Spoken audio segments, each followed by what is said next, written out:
Alzheimer's and the need for good nutrition. Alzheimer's disease is a progressively degenerative disease and the most common cause of irreversible loss of function in the elderly.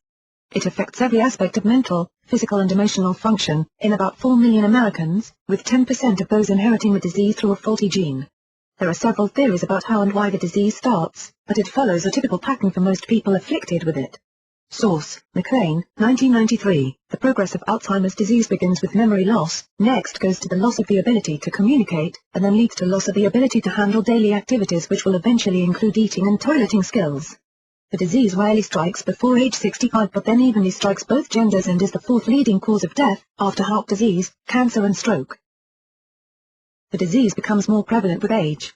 At 65, it is 10 to 11% of the age group, at 75 it affects 20% and at 85, 40% of the population will have Alzheimer's disease. Source: Feinstein, ed. 1996, there is no definitive test for the Alzheimer's. However, it is accurately diagnosed in nearly all cases by the use of CAT scan or MRI to rule out the other causes of senile dementia. There are several theories about the disease which still remains a mystery. However, one such theory believes that it is a faulty enzyme that is related to neuron activity in the brain. There are varying levels of the disease and its impairment. The condition may affect each patient differently while still following the same pattern of decline. The patient's family may first notice memory loss beyond what is normal and some slight confusion. The patient will then typically start forgetting words for common household items as well as names of people, places and things. The entire personality may change and a person who was once sweet and loving can suddenly become cruel and belligerent, or even physically abusive. Because they are confused, some Alzheimer's patients will become increasingly agitated and may seek to escape. Others may become convinced that they need to go somewhere, but will often forget where they are going or how to get back home. This propensity to wander in addition to the ever-declining life skills and physical deterioration will eventually cause the family to realize that the loved one will need to go to a specially set-up facility for their long-term care. There is no set life expectancy for the patient once they have been diagnosed. While it follows the same general pattern, Alzheimer's disease tends to move at its own pace. The first stage, the beginning confusion and memory loss, can last several years and progressively get worse. It may take several years for the second stage to start and this too may last several years. The disease typically moves the fastest once it gets to the third stage when getting the patient to eat or to properly care for themselves becomes increasingly difficult. Because they are not getting enough nutrition, this stage is where most Alzheimer's sufferers will start developing secondary illnesses and conditions as well as an increased risk of fracture, especially at the hip. Source: Hummer, 2005. Once they reach this stage, many people with Alzheimer's will become bedridden and will usually lose the ability to feed themselves. The disease may also cause them to become unable to swallow, so it may become necessary for them to be fed via a gastroenteric tube, G-tube, or a nasogastric tube, NG tube. At this point, most patients are completely dependent on others for all aspects of their care. Free radical damage. One of the working theories of Alzheimer's researchers is that the damage is caused by free radicals that concentrate in the brain. Free radicals are produced in the body by the burning of oxygen and are naturally found in the body. They cause damage in the body by stealing an electron from a neighboring healthy cell for their own use.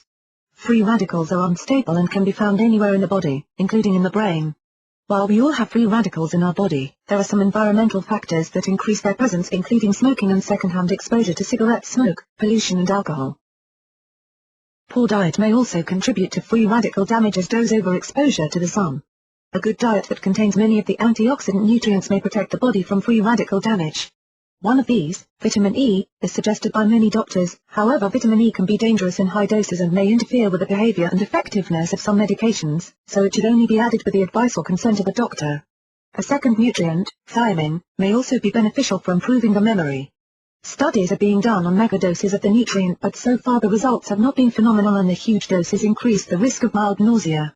Protein's role in developing the disease. While there are no definitive determinations of how the disease gets started, one theory is that it is the tangle of certain proteins in the brain that causes it to start and to progress.